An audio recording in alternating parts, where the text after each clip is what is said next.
నమస్తే మేడం. నమస్కారం అండి. అహింస మెడిటేషన్ ఛానల్ తరఫున మీకు ధన్యవాదాలు మేడం. ధన్యవాదాలు. ముందుగా మీ పేరు, మీరు ఏ ఊరి నుంచి వచ్చారు, ఊరి పేరు చెప్పండి మేడం. నా పేరు జయన్ అండి. నేను హైదరాబాదే. మీరు ఎన్ని సంవత్సరాలకి ధ్యానంలోకి వచ్చారు మేడం? మీరు నేను 8 years అవుతుంది. 8 years.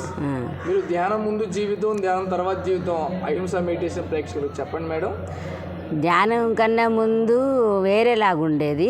ఇప్పుడు ధ్యానంలోనికి వచ్చిన తర్వాత అంతా పర్ఫెక్ట్ అండి. మీరు ధ్యానం ముందు మాంసం తినేవాళ్ళే మేడం? లేదండి, మేము వైశ్యస్. మీరు ఎన్ని గంటలు ధ్యానం చేస్తారు మేడం? పొద్దున 1 hour 15 చేస్తానండి. మళ్ళీ నైటు 1 hour చేస్తానండి. ఓకే. పౌర్ణమి ధ్యానాలు 3 days. ఆ పౌర్ణమి ధ్యానం చేసేటప్పుడు మీలో ఎక్స్పీరియన్స్ ఏంటి మేడం?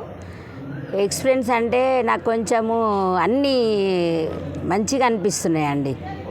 ఒక్క ట్యాబ్లెట్ కూడా వాడనండి నేను అసలు. అంటే ధ్యానం చేసేటప్పుడు ఎక్కువ ఎనర్జీస్ రావటం గమనించారు మేడం? చాలానండి. ఓకే. అమావాస్య ధ్యానం? అమావాస్య ధ్యానం మాదొక గ్రూప్ ఉందండి. ఒక 50 మంది గ్రూప్ ఉంది.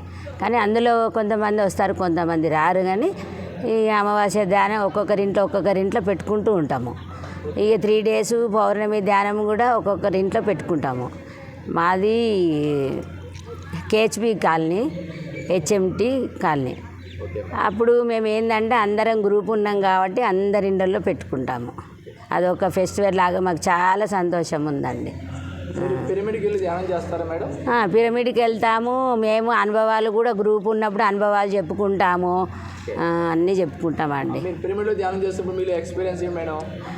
పిరమిడ్లో ధ్యానం చేసేటప్పుడు అసలు మన బాడీ మనకు తెలియకుండానే ఇదైపోతుంది. చాలా మంచి అనిపిస్తుంది అండి. అది ఏంటంటే ఇది వాళ్ళు చేస్తుంటే వాళ్ళకి తెలుస్తుంటుంది, మనం చెప్పుతుంటే తెలియదండి. ప్రతి ఒక్కరికి ఏంటంటే అది అంతే. అది వాళ్ళు పర్ఫెక్ట్ అయినప్పుడు వాళ్ళకి అర్థమవుతుంది. అట్లేం లేదండి, లేదు. కానీ చాలా వరకు నమ్మకం మీద చేస్తున్నాము, మాకు అలాగే జరుగుతుంది అందరికీ. చదువుతాం. మేమంటే ఇది యోగయోగి ఆత్మకథ, ఈ పత్రిజీ బుక్స్ అన్నీ కడతాల ఫెస్టివల్ అయినప్పుడల్లా కొంటుంటాం. 1, 2 కొనుక్కుంటుంటాం, చదువుతుంటాం. మీరు శాకాహార ర్యాలీలో వెళ్ళటం కానీ? వెళ్ళామండి. మాది హెచ్ఎంటి కాలనీలో పెట్టుకుంటామండి మేము. ర్యాలీలో తిరుగుతున్నప్పుడు మీలో ఎనర్జీగా హుషారుగా చాలా సంతోషం అండి. చిన్నగా ఉన్నప్పుడు మనము 15th ఆగస్టుకు 26 ఆగస్టుకు స్కూల్ నుంచి ఎలా వెళ్తామో అట్లా చాలా మంచిగా అనిపిస్తుంది అండి. మీరు పత్రిసార్తో మీకు సాంగత్యం ఉందా మేడం? అనుభవాలు ఉన్నాయి పత్రిసార్తో? అనుభవాలు అంటే కడతాలు వెళ్ళినప్పుడు ఆయనను కలుస్తుంటిమి.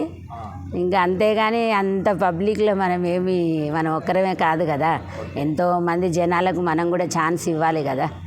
అది అందరికీ ఉంటుంది అతన్ని కలవాలని. అది కడతాల ధ్యాన మహాచక్రాల్లో మీకు ధ్యానం చేస్తుంటే 1000 మందిలో ఎట్లా అనిపిస్తుంది మేడం? ఇంకా 1000 మందిలో అంటే అసలు ఆయనే భూమి మీదకి వచ్చి మనందరి ఇట్లా గ్యాలరీ చేసి మనని స్థాయికి తెచ్చిందంటే ఆయనను అసలు చెప్పుకోదగ్గది కాదు. అసలు అంత గొప్ప మహాత్ముడు ఆయన. అక్కడ ధ్యానం చేసినప్పుడు మీ శక్తి ఎలా వస్తుందని దాని గురించి? శక్తి చాలానండి, చాలా ఎనర్జీ అండి.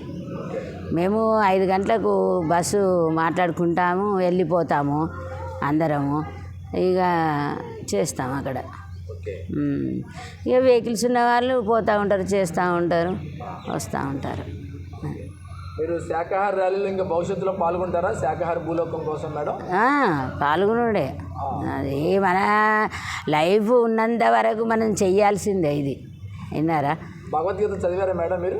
భగవద్గీత చదువుతారు. మరి ఎవరి ఆత్మను వాళ్ళే ఉద్ధరించుకోమన్నాడు కదా. అంతేనండి. మీ ఆత్మ మీరు ఉద్ధరించుకుంటున్నారా? ఉద్ధరించుకోవడమేనండి. ఎవరో వస్తారు ఏదో చేస్తారని మనం ఏది అనుకోకూడదు. మనది మనం చేసుకుంటేనే మన బాడీ మన కంట్రోల్లో ఉంటుంది. అంతే. మరి బుద్ధుడి జీవిత చరిత్ర చదివారా మేడం మీరు? బుద్ధుడి చరిత్రను సీత ఆయన ఇవన్నీ మేము పౌర్ణమి ధ్యానాలలో చదువుకుంటాం. చదువుతారా?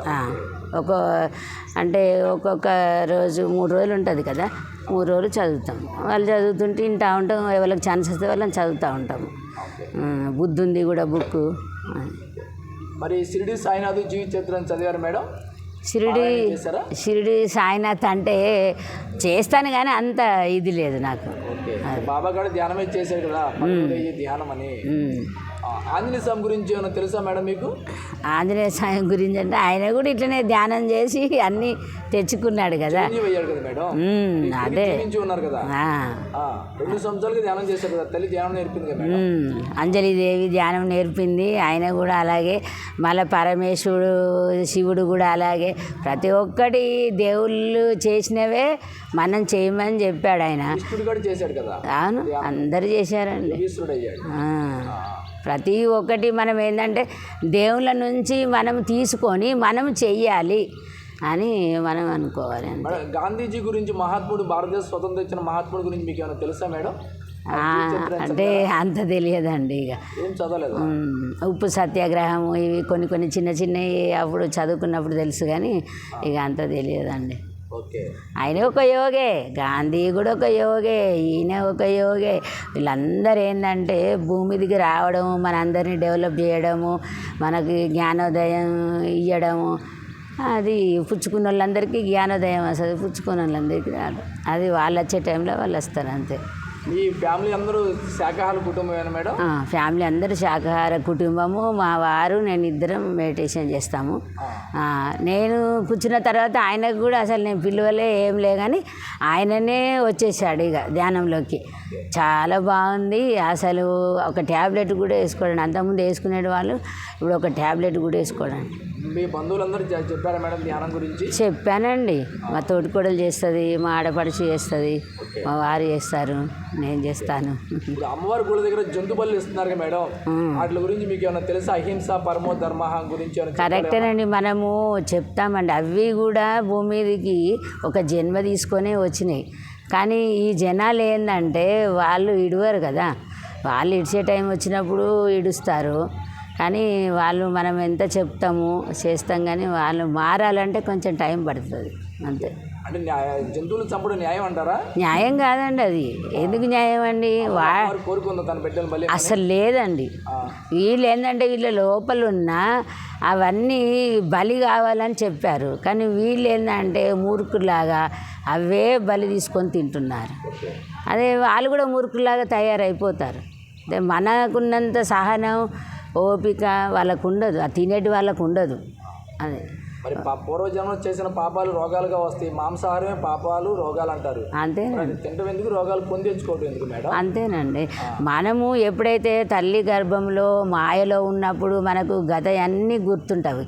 ఆ మాయలకెళ్ళి ఈ మాయలకు వచ్చిన తర్వాత అన్నీ మర్చిపోతాము, మళ్ళీ అన్నీ కొత్తగా నడిపిస్తూ ఉంటాము మేడం. ఇప్పుడు చిన్నపిల్లలకి, నేటి తరానికి చిన్నపిల్లలకి మీ మనవడు మనవరాలకి ధ్యానాన్ని నేర్పారా మేడం? నేర్చుకోమని చెప్తామండి వాళ్ళకి. నువ్వు నేర్చుకో, సాధించలేనిది ఏది లేదని చెప్తాం మేము. నమ్మకం పెట్టుకొని మీరు 10 నిమిషాలు చేయండి, మీకు ఎంత బాగుంటుందో, మీ మైండ్ మీ బాడీ ఎంత రిలాక్స్ అవుతుందో మీకు అర్థమవుతుందని చెప్తానండి. అంటే వాళ్ళు వింటారు, నేను చెప్తానండి, వింటారు వాళ్ళు, వింటారు. కానీ వాళ్ళు చేయాలంటే కొంచెం టైం పడుతుంది. ఇప్పుడు నాంపల్లి ఎగ్జిబిషన్ గ్రౌండ్లో యజ్ఞంలో ఉన్నాం కదా మేడం, ఇక్కడ ధ్యానము ఎట్లా ఉంది మేడం? ఇక్కడ చాలా బాగుందండి, చాలా బాగుందండి. అసలు ఇంతసేపు మేము చేసింది మాకే టైం తెలియకుండా అయిపోతుంది.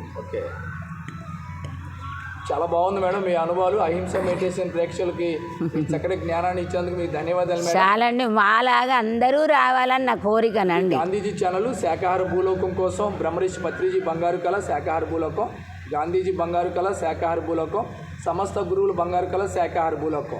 ప్రకృతి మాత ఎదురు చూస్తుంది ఈ భూమండలం, శాకాహార భూమండలం కోసం. మరి దానికోసం స్థాపించబడిన ఛానల్ అహింస మెడిటేషన్ ఛానల్. ఇప్పుడు యూట్యూబ్ ఛానల్ మేడం. ఇప్పుడు పిఎంసి శాటిలైట్ అట్లాగా భవిష్యత్తులో ఇది శాటిలైట్ ఛానల్ చేయాలని మా సంకల్పం. మరి అహింస మెడిటేషన్ ఛానల్ సబ్స్క్రైబ్ చేయండి, షేర్ చేయండి, లైక్ చేయండి madam. Thank you madam. Thank you.